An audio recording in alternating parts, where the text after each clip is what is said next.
First reading. A reading from the prophet Isaiah, chapter 52, verses 13, 53, verses 12. Look, my servant will prosper, will grow great, will rise to great heights. As many people were aghast at him, he was so inhumanly disfigured that he no longer looked like a man.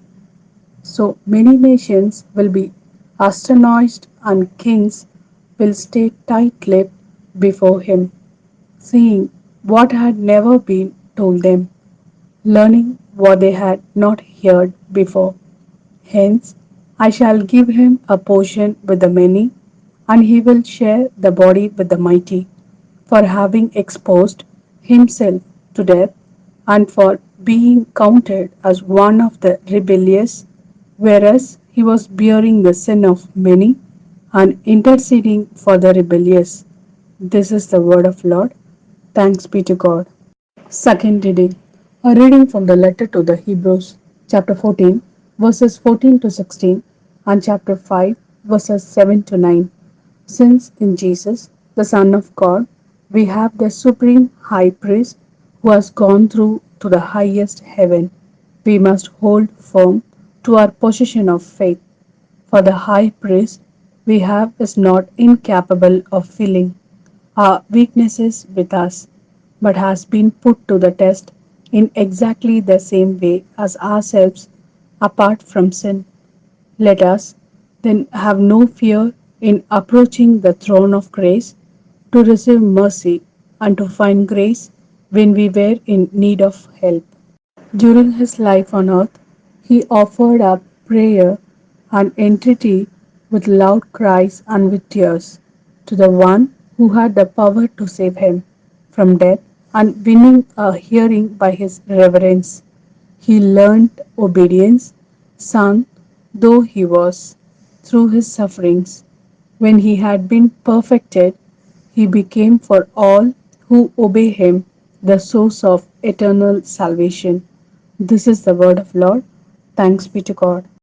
A reading from the Gospel according to St. John, chapter 18, verses 1 to 19 and 42.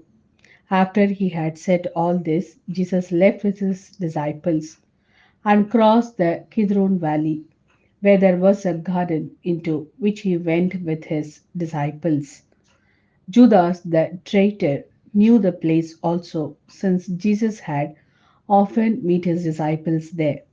So Judas brought the cohort to this place together with guards sent by the chief priest and the Pharisees, all with lanterns and torches and weapons, knowing everything that was to happen to him. Jesus came forward and said, "Who are you looking for?" They answered, "Jesus the Nazarene." He said, "I am he." Now Judas the traitor was standing among them. When Jesus said to them, "I am he," they moved back and fell on the ground. He asked them a second time, "Who are you looking for?" They said, "Jesus the Nazarene." Jesus replied, "I have told you that I am he. If I am not the one you are looking for, let these others go." This was to fulfill the word he had spoken. "Not one of those you gave me have I lost." Simon Peter, who had a sword, drew it and struck the high priest's servant, cutting off his right ear. The servant's name was Malchus. Jesus said to Peter, "Put your sword back in its scabbard. Am I not to drink the cup that the Father has given me?"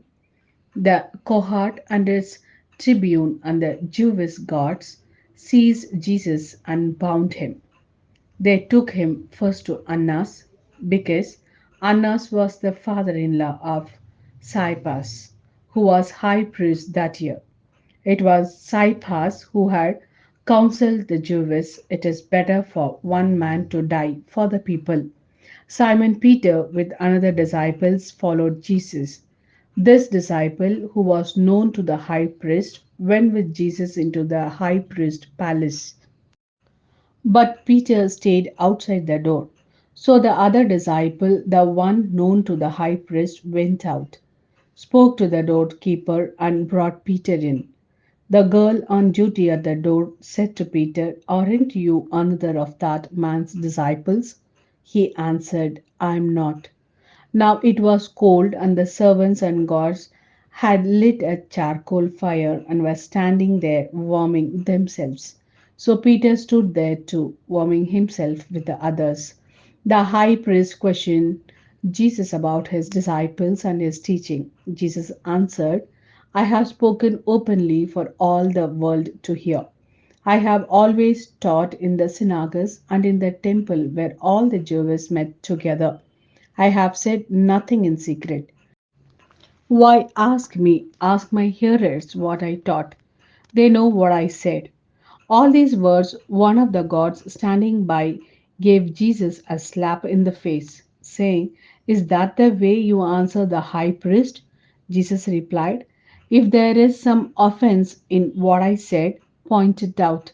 But if not, why do you strike me?" Then Annas sent him bound to Caiaphas the high priest. As Simon Peter stood there warming himself, someone said to him, "Aren't you another of his disciples?" He denied it, saying, "I am not." One of the high priest's servants, a relation of the man whose ears Peter had cut off, said, "Didn't I see you in the garden with him?" Again Peter denied, and at once a cock crowed. They then led Jesus from the house of Caiaphas to the praetorium. It was now morning.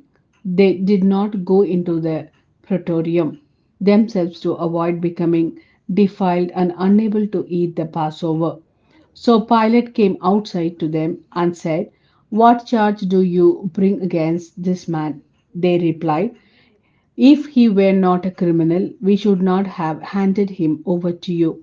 Pilate said, "Take him yourselves and try him by your own law." The Jews answered, "We are not allowed to put anyone to death." This was to fulfill the words Jesus had spoken, indicating the way he was going to die.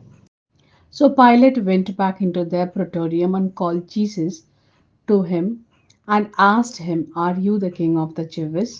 Jesus replied, "Do you ask this of your own accord, or have others said it to you about me?" Pilate answered, "Am I a Jew? It is your own people and the chief priests who have handed you over to me. What have you done?" Jesus replied, "Mine is not a kingdom of this world. If my kingdom were of this world, my men would have fought to prevent my being surrendered to the Jews. As it is, my kingdom does not belong here." Pilate said, "So then you are a king?" Jesus answered, "It is you who say that I am a king. I was born for this. I came into the world for this, to bear witness to the truth. And all who are on the side of truth listen to my voice." "Truth," said Pilate, "what is that?" And so saying, he went out again to the Jews and said, "I find no case against him. But according to a custom of yours, I should release one prisoner at the Passover. Would you like me then to release for you the king of the Jews?" At this they shouted, "Not this man," they said, "but Barabbas." Barabbas was a bandit. Pilate then had Jesus taken away and scourged. And after this, the soldiers twisted some thorns into a crown and put it on his head and dressed him in a purple robe. They kept coming up to him and saying, "Hail, King of the Jews," and slapping him in the face. Pilate came outside again and said to them, "Look, I am going to bring him out to you to let you see that I find no case against him." Jesus then came out wearing the crown of thorns and the purple robe. Pilate said, "Here is the man." When they saw him, the chief priests and the guards shouted, "Crucify him! Crucify him!" Pilate said, "Take him yourselves and crucify him. I find no case against him." The Jews replied, "We have a law, and according to that law, he ought to be put to death, because he has claimed to be Son of God." When Pilate heard them, say this, his fears increased. Re entering the praetorium, he said to Jesus, "Where do you come from?" But Jesus made no answer. Pilate then said to him, "Are you refusing to speak to me? Surely you know I have power to release you and I have power to crucify you." Jesus replied, "You would have no power over me at all if it had not been given you from above. That is why the man who handed me over to you has the greater guilt." From that moment, Pilate was anxious to set him free, but the Jews shouted, "If you set him free, you are no friend of Caesar's. Anyone who makes himself king is defying Caesar." Hearing these words, Pilate had Jesus brought out and seated him on the chair of judgment at a place called the Pavement, in Hebrew, Gabbatha. It was the day of preparation, about the sixth hour. "Here is your king," said Pilate to the Jews. But they shouted, "Away with him! Away with him! Crucify him!" Pilate said, "Shall I crucify your king?" The chief priests answered, "We have no king except Caesar." So art that Pilate handed him over to them to be crucified. They then took charge of Jesus, and carrying his own cross, he went out to the place of the skull, or as it is called in Hebrew, Golgotha, where they crucified him with two others, one on either side, Jesus being in the middle. Pilate wrote out a notice and had it fixed to the cross. It ran, "Jesus the Nazarene, King of the Jews." This notice was read by many of the Jews because the place where Jesus was crucified was near the city, and the writing was in Hebrew, Latin, and Greek. So the Jewish chief priest said to Pilate, "You should not write King of the Jews." But the man said, "I am King of the Jews." Pilate answered, "What I have written, I have written." When the soldiers had finished crucifying Jesus, they took his clothing and divided it into four shares, one for each soldier. His undergarments was seamless, woven in one piece from neck to hem. So they said to one another, "Instead of cheering it, let's throw dice to decide who is to have this." In this way, the words of Scripture were fulfilled. "They divide my garments among them and cast lots for my clothes." That is what the soldiers did.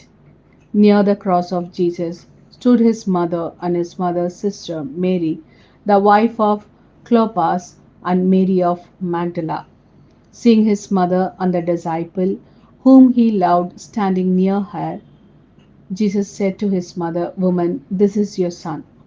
Then to the disciple he said, "This is your mother." And from that hour the disciple took her into his home.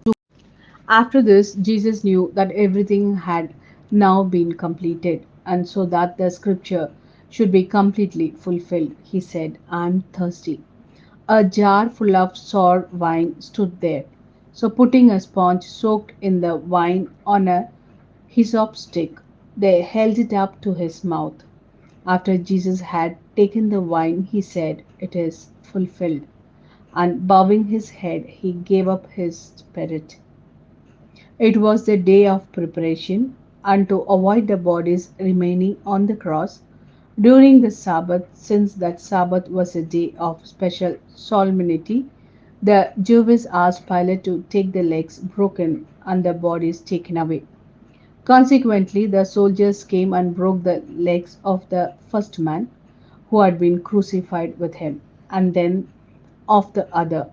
When they came to Jesus, they saw he was already dead, and so instead of breaking his legs, one of the soldiers pierced his side with a lance, and immediately there came out blood and water. This is the evidence of one who saw it, true evidence, and he knows that what he says is true, and he gives it so that you may believe as well. Because all this happened to fulfill the words of Scripture. Not one bone of his will be broken. And again, in another place, scripture says, they will look to the one whom they have perished.